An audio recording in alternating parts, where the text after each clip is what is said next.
I access and manipulate the MDT and deployment workbench through Microsoft's common interface, the Microsoft Management Console. After installing the components, I access this via Start Deployment Workbench.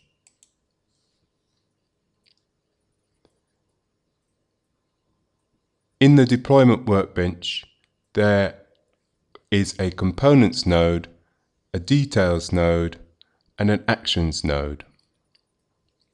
There are a few things to point out before I begin. If I expand the Information Center Getting Started, I can see a very interesting and clever graphic. The first time I saw this, I was a little confused, so I think that it'd be worth spending a few minutes here to help get started quickly. It describes the process that I'm about to follow, with a few amendments and additions and alterations.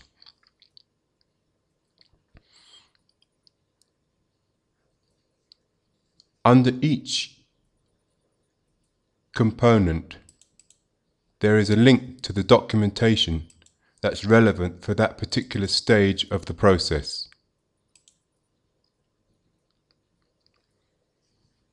Under the Documentations node, there is another link to all the documentation that comes with MDT 2010. I rather like this feature for when I'm up and running, but I found it awkward at first, trying to follow the documentation on screen where I was trying to do the work.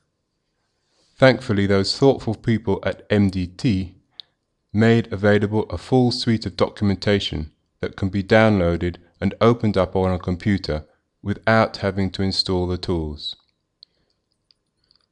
I'll include a link at the end of this presentation, but you can easily find it by searching Microsoft MDT Print Ready documentation.